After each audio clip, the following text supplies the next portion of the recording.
All my life, I have always been taught to be humble and appreciative. My parents raised me to be well aware of the privileges that I have and utilize them for the greater good. I also value the life that I have and the status of my life. I do not use it for my good, especially using my influences to get everything that I want that might be unfair to those people that don't have the privileges that I do. Hence, since I was young, I have always dedicated myself to charity work and devoted myself to my advocacy, which is helping people, especially youth from poverty. With that, on my 15th birthday, I told my parents that I will be starting a non governmental and non-profit organization to extend help to those people in need. I was able to manage my time and schedule both in academics and my humanitarian work. On top of that, I was also able to travel around the world to do philanthropic deeds. Both of my parents are politicians and business moguls. My father's family line is all politicians and lawyers, while my mother was influenced by my father to enter public service because she also had the heart of a philanthropist. All the while, they are busy with public engagements. I happen to live behind the limelight. I don't want to be associated with the status and influence that both my parents possessed. I often don't disclose my real name to people for privacy's sake. I don't want people to stir controversy or spread rumors concerning my work and my parents' profession. I just want to have my individuality and grow in life according to my terms. So, as soon as I graduated college, I focused my attention on my organizational work. I stayed on a remote island to help the people that rely on my foundation. I lived with them, I became one with the locals, and I interacted as if I was born there. I teach them some livelihood businesses and basic literacy and provide medical and dental access. I stayed there for almost 3 years. I learned how to value life as little as it can offer, and I admit that it was very far from what I experienced growing up. But life was not that hard there because everyone was happy and content. During my stay there, I was able to meet different philanthropists as well. They would connect with me and offer a partnership. Some are politicians, doctors, and teachers that wanted to extend their help, and this is where I met the love of my life, Will. He was a fresh graduate from medical school and he had just recently passed the licensure exam at that time. He went to the island to do a medical mission. It was the first time I met him. I could still remember how passionate he was about the things he does. He checked the health of every resident and even offered free consultations and medications. They stayed on the island for 3 months. I never knew that it would also be the best 3 months of my life. He began to notice me during his first day of the post. He thought of me as one of the locals, and I was flattered when he told me that because I want to be seen as someone that is a grassroots resident of the area. But I became honest with him immediately and told him I am the daughter of two politicians and business owners. I even told him that I just want to live a simple life away from the clamor of my parents' careers. I don't want to be associated and identified with their influences and power. I just want to live a harmonious life. And I don't want to be known as a daughter of politicians because I don't want people to see me as higher than them. I just want to be normal. And I was so happy because Will respected that. And he was so shocked to know what I was doing here. Then I told him about my project, my foundation, and my advocacies. He became so invested in my work that he even decided to stay longer on the island. A year has passed and our bond grew strong. We were the best mates, we worked together as a team, and we spent most of our time doing humanitarian work until we realized that we loved each other. He courted me, and for not so long we became a couple. Everyone on the island supported us and cheered for our relationship. They even want us to get married already. We were so happy together on the island until a day came when one of Will's friends came to the island to visit him. It was Mia, his childhood best friend. She was beautiful and you could see that she is perfect. I heard that both of them are pretty close. They grew up in the same village and their parents are business partners. Ever since Mia got here, she was snobbish to me. She kept on rolling her eyes at me and she even talked blandly to me. And Will introduced me to her as his girlfriend, but she doesn't respect it because she kept on clinging to Will and flirting with him. I get it, they're close, but doesn't she know how to respect boundaries? I tried to understand her because perhaps that's how they bonded together, but one night as I was washing the dishes, I heard her talking to someone on the phone. She was standing outside the dirty kitchen because it is where the signal is good. I couldn't believe Will fell in love with a local here. I stopped washing the dishes and listened carefully to what she was saying. Yeah, she is your typical poor island girl. I mean, she has the looks, but imagines Will bringing her over to the city and letting her hang out with us. Oh my god, that is so not going to happen, please. She's a lowborn. Compared to us, she's nothing but dirt on the ground. She even laughed and mocked me even more. We all know that I'm the one for Will. We were born in the same world, but our families knew each other and they even agreed on marrying us both. I just don't get what Will doesn't like me. I'm beautiful, sexy, and smart. I have everything while that island girl has nothing. Like even money she doesn't even have. I could feel my heart breaking. I couldn't believe that there are people like this in the world. I want me and Will to end up together. I love him so much. I know Will's parents will choose me over her. My eyes almost gagged out as I was in shock. This is not real. I composed myself and tried to finish what I'm doing. After that, I went immediately to my small hut and I was surprised that Will was not there, and some people told me that he was going to sleep in the villa that Mia rented. I didn't know what to feel that night and I just slept through the heartache. The next day, I was at the livelihood center. I tried my best to look fine as I was talking about finances with the chieftain of the island. When Mia and Will suddenly came, Will immediately hugged and kissed me while Mia was rolling her eyes out of disgust. I was busy calculating the funds when Mia insulted me out of the blue. Oh, Jessica, don't you worry your pretty little head about finances. I know times are tough when you're poor. My eyes widened with shock and hurt. Will was mad about her sudden insult. Mia, that's enough. You don't get to insult my wife like that. She just laughed at Will's remark. Oh, Will, can't you take a joke? Besides, I'm just trying to have a little fun. I took a deep breath, struggling to contain my emotions.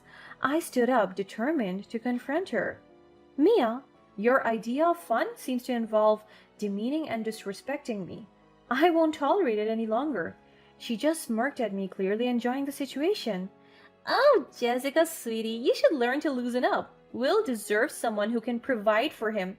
Someone on his level, and besides, you'll hear more of it once you enter his world pretty soon. Will slammed his hands on the table and it shocked us both. He was so angry at Mia, but my eyes flashed with determination. I walked up to Mia, staring her down. Mia, let's get one thing straight. My worth is not defined by material possessions or societal status, but I have something you will never possess: integrity and genuine love for Will. Mia's smirk faded, replaced by a hint of frustration. Well, maybe Will needs someone who can give him more than just love, someone who can show him a life of luxury and success. Will was so conflicted and stepped between the two of us. Mia, you have crossed a line. Jessica is my girlfriend and my soon-to-be wife, and she has given me more happiness and support than I ever thought possible. Material wealth means nothing if it's built on shallow intentions. Mia, realizing her flirtatious behavior has backfired, tried to regain control. Well, I hope you know what you're giving up, Will, but mark my words, Jessica, you won't be able to provide for him the way I could, or you're just after his money. I looked directly into Mia's eyes. Mia, it's clear to me now that your version of providing comes at the cost of love, loyalty, and respect. And I'm not after his money. I may not have your material wealth, but I have something far more valuable, a genuine connection with my boyfriend and, yes, my soon-to-be husband. Will took my hand, offering his support and love. And that, Mia, is what truly matters in the end. You can keep your empty promises and shallow desires. We're choosing love and happiness. Mia, feeling defeated, storms out of our livelihood hall. Will and I embraced each other, united against negativity and manipulation. Will brought me back to the city and we eloped. We announced our marriage to our parents after our secret wedding. My parents were happy for me and I asked them to treat our marriage privately. Then Will decided to let me stay in his house with his parents. They were good to me at first, but everything changed immediately. From the moment I became part of Will's life, I sensed the disapproval that emanated from his parents, Rita and George. They looked down upon me, deeming me unworthy of their son's affections. In their eyes, I was just a girl from a humble background, lacking the sophistication and refinement they expected. They never missed an opportunity to remind me of their disdain, making it abundantly clear that they wished for Will to find someone more suitable, someone who could seamlessly blend into their high society circles, and I knew very well that it is Mia they liked for him. They would insult me every time they could. They would spit insulting words in front of my face, such as poor and tasteless. I could still remember that one night when my in laws insulted me over dinner. Oh, Jessica dear, you simply lack the refinement we expect. It's a shame you can't elevate yourself to our level. I almost spit out the food I was munching when Rita blurted it out of the blue. Yes, Jessica, it's becoming quite clear that you're not the right match for our son. He deserves someone more suitable, someone who understands his world. My gaze dropped, my heart heavy with their cutting words, but I remained silent as my eyes focused on the tablecloth. Oh, what's the matter, Jessica? Cat got your tongue? I suppose it's only natural for someone of your background to be speechless in the face of elegance and sophistication. I remained silent because I know my worth more than they do. And besides, everything they are saying is true. Rita just smirked at me, relishing the discomfort she perceives in me. You know, Jessica, it takes more than just fancy clothes to fit in with our social circle. You lack that certain je ne sais quoi. George chuckled, joining in on the mockery. Indeed, my wife is right. It's a shame you can't appreciate the finer things in life. Perhaps it's time you realize your limitations. My hands grip the edge of the table, my knuckles turning white. I fight back tears, my voice steady and low. Rita, George, your words are hurtful, but I chose to rise above them. My worth is not defined by your opinions or material possessions. I stand here today a testament to resilience and inner strength. Rita and George exchanged a condescending glance, amused by Jessica's response. Resilience, dear? That won't get you far in the world we come from. You will always be an outsider, forever trying to fit into a place you don't belong. George leaned closer, his voice dripping with derision. You're deluding yourself, Jessica. It's time you face the truth. You're simply not cut out for our lifestyle. Your presence only tarnishes our family's image. My eyes welled up with tears, but I refused to let them fall. I mastered every ounce of strength within me and remained silent, my gaze fixed on the tablecloth. What breaks me the most is that my husband couldn't even defend me. Oh, look at her, George. She can't even defend herself. Pathetic. My silence became a powerful statement, a testament to my unyielding spirit. My silence speaks louder than your words. I chose not to engage in a battle that seeks to diminish me. My strength lies in knowing my worth, regardless of your approval. Rita and George exchanged uncertain glances, momentarily taken aback by my resolute silence, but then burst out a huge mocking laugh. Well, if that's how you want to play it, Jessica, but don't expect us to change our minds about you. George nodded in agreement, his expressions a mix of arrogance and disbelief. I raised my head, my eyes filled with a quiet determination. I don't seek your validation, Rita, George. I'm secure in who I am and the love I share with your son. The strength of our bond cannot be overshadowed by your prejudices. With that, I turned and walked away from the table, leaving Rita, George, and even my unbothered husband momentarily silenced, their words left hanging in the air. Their cutting remarks and subtle snubs wore on my spirit, but I refused to let their prejudice define me. I was determined to prove them wrong, to show them that love and character transcended wealth and pedigree. One fateful evening, Rita and George devised a plan to host an extravagant family dinner at an opulent restaurant, meticulously chosen to exemplify their elevated social status. It was a calculated move, one intended to further exclude me and solidify their belief that I did not belong in their refined world. The mere thought of being intentionally left out as they paraded the woman they preferred for Will fueled a blazing fire within me. But as fate would have it, I held a secret that would turn the tables in my favor, a secret that Will only knew, my true background. Unbeknownst to Rita and George, I am not just a daughter of a politician. It happens that the restaurant that they are going to have a party is owned by my family. I was the owner of the very restaurant they had chosen for their ostentatious gathering because I have shares in the profit. I heard that every socialite was there and that even Mia was invited and she was sitting next to my husband. I have eyes inside the restaurant and they're all working for me. The revelation presented an opportunity for retribution that I couldn't resist. I swiftly contacted the staff, instructing them to triple the bill for Rita, George, their all-time favorite Mia, and all their guests. Revenge would be served on a silver platter, garnished with poetic justice. It's time for me to show them what I can. This will be the first time that I will use my influence and power. As the evening unfolded, and the unsuspecting people savored their meals, a sense of unease settled over them. Their conversation grew more strained, their laughter forced, for they had no inkling of the financial reckoning awaiting them. The staff, complicit in my scheme, skillfully executed their part, ensuring that the bill they received was an extravagant testament to their arrogance. With calculated timing, I made my grand entrance, my mere presence commanding attention and piquing curiosity from every corner of the restaurant. The atmosphere crackled with anticipation as I approached the table where Rita, George, and Mia sat, their expressions a cocktail of confusion and apprehension. Even my husband was so shocked to see me. George tried to stop me from going near them. "Don't touch me, or else I will have you kicked out of this establishment." Who do you think you are? I gave him a serious and deadly look. "I own this restaurant." He just laughed at me. He didn't believe what I said.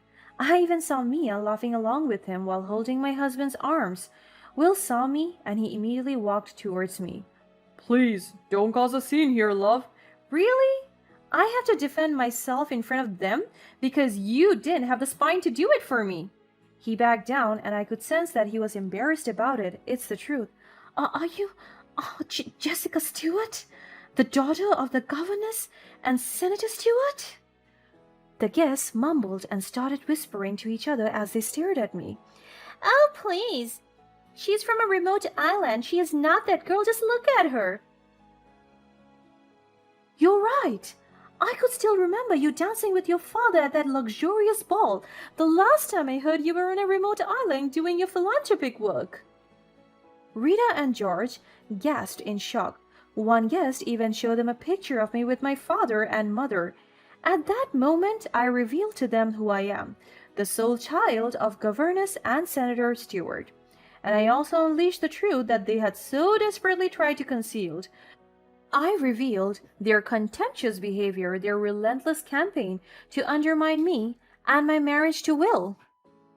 I painted a vivid picture of their encouragement for Will to stray with Mia, the very woman they had brazenly brought as his wife to the dinner.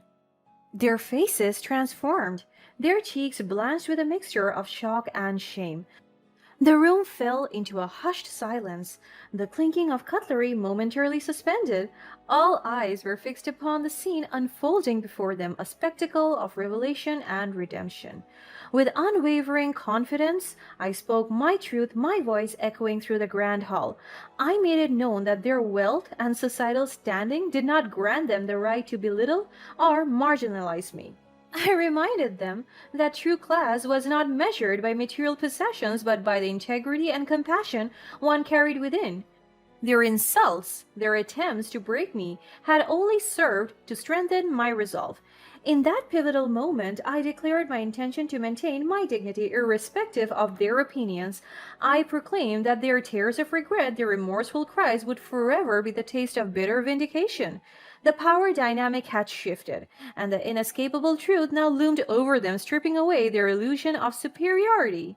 As I walked away, a renewed sense of self worth enveloped me.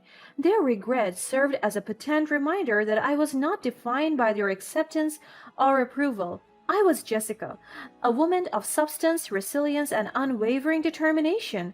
I had risen above their prejudiced judgments and would continue to flourish in the richness of my success and self confidence.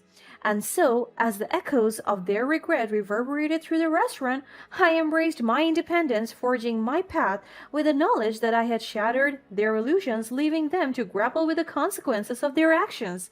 Their tears would forever serve as a bittersweet testament to the power of resilience, proving that sometimes the taste of regret can be the most satisfying dish of all.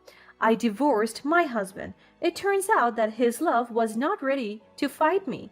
I continued my philanthropic work, and there I found peace, true happiness, and genuine love with the people.